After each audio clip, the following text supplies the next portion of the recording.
सिया राम। आपने क्या किया? सिया को हटा दिया और आपने कहा श्री राम। यानी आप विरोधाभास कर रहे, आप लड़वा रहे हैं। चूंकि सिया बिहार की थी तो बिहारन आप उसको कर दिया, आपने उनको अलग कर दिया सिया को। अब श्री राम की बात कर रहे हो। खाली उत्तर प्रदेश के हैं क्या? वो पूरे भारत के हैं, पूरे विश्व का है। हर में राम है, हम में, तुम में, खलक हम में, सब में है भगवान। फिर जब आपके सामने चुनाव है, आप उसका फायदा उठाने के लिए 22 जनवरी को करते हैं। और बड़े मजे की बात है, मैं आपके चैनल से कहना चाहता हूं कि जो प्रधानमंत्री मोदी जी कहते हैं कि मैं हूं और मोदी है तो मुमकिन है, तो मैं पूछना चाहता हूं मोदी जी से कि आप जजमान क्यों बन रहे हो? जजमान के मतलब होता है आपको सोना का सिक्का, चांदी का सिक्का, आपको कपड़ा, आपको प्रसाद, आपको चढ़ाना पड़ेगा पंडा के सामने। कौन? पुजारी के सामने। तो देश के प्रधानमंत्री हैं, आपको मुख्य पुजारी होना चाहिए। क्यों नहीं हो रहे? पहली बात। और देश के राष्ट्रपति, जो देश का प्रथम नागरिक होता है, मुर्मू जी हैं, उनको मुख्य पुजारी बना दो। तो नहीं, वो आदिवासी हैं और ये ओबीसी हैं, इसलिए पुजारी नहीं हो सकते। एक बात। दूसरी बात कि जिस शास्त्र में कौन ऐसा है, लाइए साथ हमारे इन सारे पंडों को, हर जगह लिखा हुआ है कि अगर राम का नाम लिया जाएगा तो पहले सिया का नाम लिया जाएगा। इसलिए हर जगह लिखा जाता है सिया राम। आपने क्या किया? सिया को हटा दिया और आपने कहा श्री राम।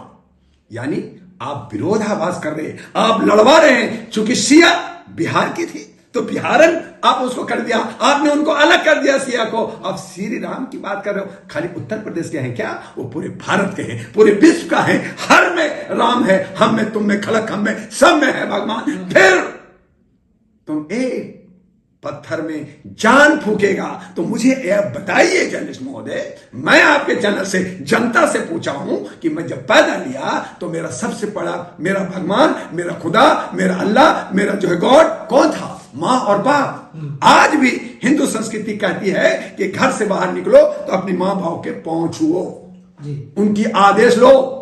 तो हम भगवान मानते। किसने पैदा किया? मां बाप ने किया।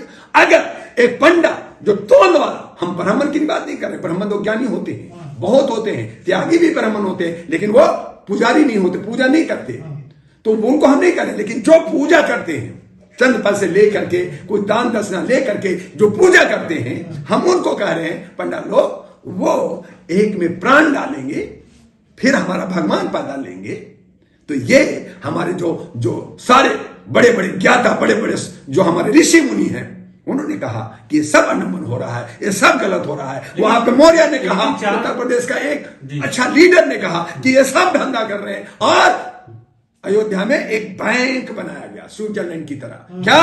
कि वहां पे चढ़ावा चढ़ेगा, वहां पे पास आएगा, करोड़ों लोग अगर 100 रुपया भी देंगे, हजार भी देंगे, हर आदमी कहीं जाता है, 1000, 2000, 5000 खर्च होता है, उसको रहना खाना सब होता है। तो वो सारे खर्चे आप इकट्ठा कर करके उसका जो है भोग लेना चाहते हो। आप करोड़ों रुपए का घी जो हमारे बच्चों को, गर्भवती औरतों को नहीं मिलता घी, आप उसको जो है दीपक जलाओगे। अरे वहां पे ट्यूबलाइट लगा दो, आप झालर लगा दो, चाइना का जगजग जगमगमग कर दो, आपने सोलर लगा दो, लेकिन दीपक जलाएंगे। अरे भैया, आप 500 साल पहले की बात कर रहे हो। आप कह रहे हो, हमारे देश के प्रधानमंत्री कह रहे हैं कि हम शाइनिंग इंडिया बना रहे हैं, हम मेक इन इंडिया बना रहे हैं, हम विकास कर रहे हैं। तो विकास कर रहे हो या विनाश कर रहे हो? आगे जा रहे हो या पीछे जा रहे हो? ये बताओ आप। लेकिन तो ये आस्था के मामले में आप उन लोगों को भ्रमित करके जनता को आपने जोड़ा है। ठीक है, जनता का एक आस्था है, हमारे राम जी आ रहे हैं, बड़ी अच्छी बात है, लेकिन राम तो सब जगह है।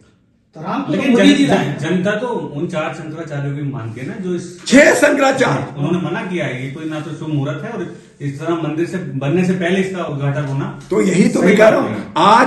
आज 15 तारीख हो गया है, अब तो 6-7 दिन बच गए हैं। ये पता चल जाएगा तो मैं देखूंगा कि राम जी को ये जिंदा करने जा रहे हैं, क्या राम के आदर्शों को भी मानेंगे? लेकिन क्या ये जो है बौद्धिक ज्ञान लाएंगे? कहीं ऐसा तो नहीं कि राम के आगे रख करके और रावण जो है अपना गेम खेलेगा, कौवा अपना गेम खेलेगा। हम कौवे को, जैसे हमारे हिंदू संस्कृति में है कि कोई मर जाता है तो भोग हमें कौवा को कांव कांव बुला करके खिलाना पड़ता है, कि ताकि हमारे जो मर गए हैं उनको संतुष्टि होगी, वो खाएंगे। तो कहीं ये तो नहीं कि उनमें जो है ये जो चढ़ावा चढ़ा करके ये कौवा लोगों को खिलाया जाएगा। लेकिन जिस तरह आस्था के नाम पर सुप्रीम कोर्ट ने फैसला दिया था, तो क्या आस्था चुनाव से छोटी है? जिस तरह अनदेखी की जा रही चुनाव की वजह से। ये अनास्था है, आस्था नहीं है, अनास्था है। ये हिंदू को आगे नहीं बढ़ा रहे हैं, ये इनको हक नहीं दे रहे हैं, ये हिंदू को और तोड़ रहे हैं। जिस तरह से हिंदू आज टूटा, बौद्धिस्ट बना, क्रिश्चियन बना, मुसलमान बना और सिख बना और जैन बना, आप और तोड़ रहे हैं, आप बढ़ा नहीं रहे हैं। इसीलिए आरएसएस के भागवत जी ने कहा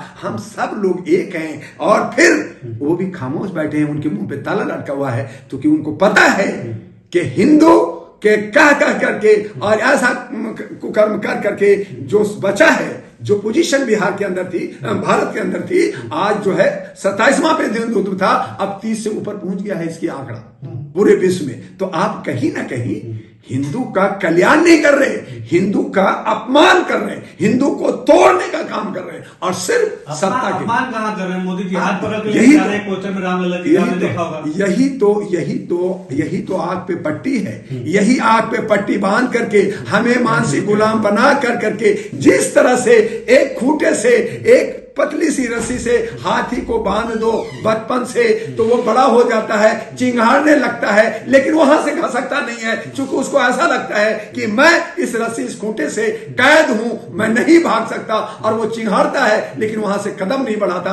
आज हम लोग आवाज दे रहे हैं, raise your voice on human rights की बात कर रहे हैं, आजादी की बात कर रहे हैं, और हम लोग जो है अधिकार की बात कर रहे हैं, लेकिन हम गुलाम इतने हैं, इतने आस्था में डूबे हुए हैं कि हमें ये दिखता नहीं है कि धर्म किसको कहते हैं। सच्चाई धर्म जो है, ये कोई धर्म ऐसा नहीं है। धर्म उसको कहते हैं कि आप दूसरे को खुश रखें और खुद अपना डेवलपमेंट करें, खुश रहें, तो ये धर्म है। कि हम दूसरे को दुख ना दें, तो ये धर्म है। लेकिन ये जो पूजा पाठ और नमाज और चढ़ावा और जो है मजार पे चढ़ावा और फूल और कपड़ा, ये सब ढोंग है और ये सब धंधा है जो इन लोगों ने धंधा कर रखा।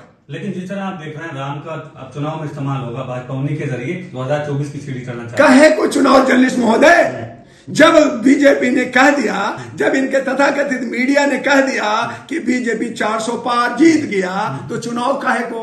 ये खाली फॉर्मेलिटी डुगडुगी है क्या?